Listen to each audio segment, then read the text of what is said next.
পৃথিবীতে কোন মানুষ সবচেয়ে বেশি কষ্ট পায়, অনেক বেশি ধাক্কা খায়? যে মানুষ ছট করে কাউকে বিশ্বাস করে, বিশ্বাসের জায়গাটা আসলে কেউ ধরে রাখে না। আসলে মানুষ পাখি যেরকম গাছের ডালে বাসা বাঁধে, সেখানে অনেক আস্থা ভালোবাসা দিয়ে একটু একটু করে কর্কুটো এনে গাছের ডালায় বাসা বাঁধে। সেখানে কিন্তু মাটি নেই, ধরে রাখার মতো কিছু নেই, শূন্যের উপরে বাসা বাঁধে।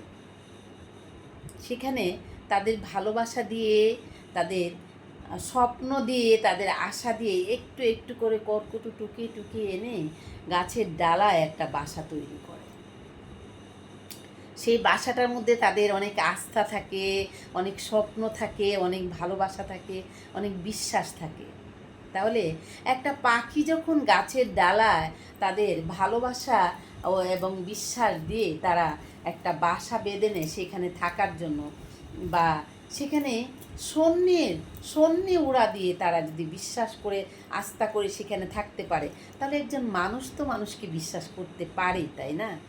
সেক্ষেত্রে যদি একটা মানুষের বিশ্বাসের মর্যাদা না রাখে, সেক্ষেত্রে যদি একটা মানুষ বিশ্বাসের কদর না রাখে, সেক্ষেত্রে যদি একটা মানুষ তার বিশ্বাসের সম্মান না রাখে, সেক্ষেত্রে সেই মানুষটা পৃথিবীতে সবচেয়ে বেশি আঘাতপ্রাপ্ত হয়, সেই মানুষটা সবচেয়ে বেশি ধাক্কা খায়, সেই মানুষটা সবচেয়ে বেশি আহত হয়।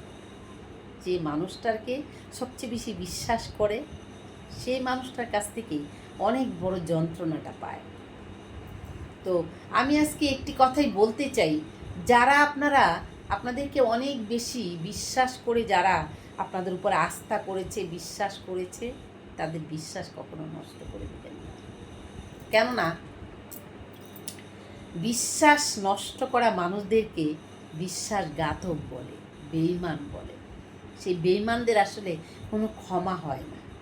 তাই যে মানুষটা আপনাকে অনেক বেশি বিশ্বাস করে, আস্থা করে, আপনার উপর ভরসা করে, তার হৃদয়ের সবটুকু আপনাকে দিয়েছে ঢেলে, সেই মানুষটাকে কখনো আহত করবেন না, আর বিশ্বাসের অমর্যাদা করবেন না। পৃথিবীতে যারাই বিশ্বাসের অমর্যাদা করেছে বা করছে বা করবে, তাদের আসলে কোনো ক্ষমা হবে না। আর ক্ষমার জায়গাটা কোথায়, বিচারের কাঠগড়াটা কোথায়? আপনার কাছে নয়, আমার কাছে নয়, আদালতে নয়, শুধুমাত্র একজনের কাছে থাকবে। সেটা আপনি, আমরা এই পৃথিবীর মানুষ কেউ খণ্ডাতে পারব না। আপনি যতটুকু করবেন ততটুকু প্রায়শ্চিত্ত আপনাকে করতে হবে, সেটা এই পৃথিবীতে হোক এবং আখেরাতে হোক। একটি কথা মনে রাখবেন, বিশ্বাসের মর্যাদা কখনো নষ্ট করবেন না। পৃথিবীতে একজন মানুষ যে বিশ্বাস করে, সে অনেক হৃদয়মান ব্যক্তি, আর যে বিশ্বাস ভাঙে সে অনেক, কি বলবো, বিশ্বাসঘাতক। বিশ্বাসের অমর্যাদা করলে সেটার ক্ষমা কোনোদিন হয় না, কেউ পায় না সেই ক্ষমাটা। বিশ্বাসের অমর্যাদা করা মানুষদের অনেক অনেক বড় শাস্তি পেতে হবে আখিরাতে। তাই একটি কথাই বলতে চাই, যারা আপনাকে মন থেকে বিশ্বাস করেছে, যারা আপনার উপর আস্থা করেছে, যারা আপনার কাছে তার গচ্ছিত জিনিস, আমানত জিনিস আপনার কাছে রেখেছে, সেটা হোক না একটা কথা, সেটা হোক না একটা সম্পদ, সেটা হোক না ভালোবাসা, সেটা হোক না বিশ্বাস, কোনোটাই নষ্ট করার অধিকার আপনার নেই। যে মানুষ আপনাকে বিশ্বাস করে, ভরসা করে, আস্থা করে আপনার উপরে সেই দায়িত্বটা দিয়েছে, বা আপনার কাছে সেই কথাটা শেয়ার করেছে, অথবা আপনাকে ভালোবেসেছে, সেটা ভেঙে দেওয়ার আসলে আপনার কোনো অধিকার নেই।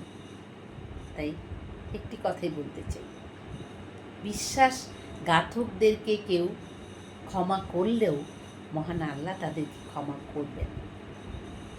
সবশেষে একটি কথাই বলতে চাই, বিশ্বাসঘাতকতা মানুষের সঙ্গে করবেন, বিশ্বাসের অমর্যাদা করবেন। ভালো থাকবেন, টাটা।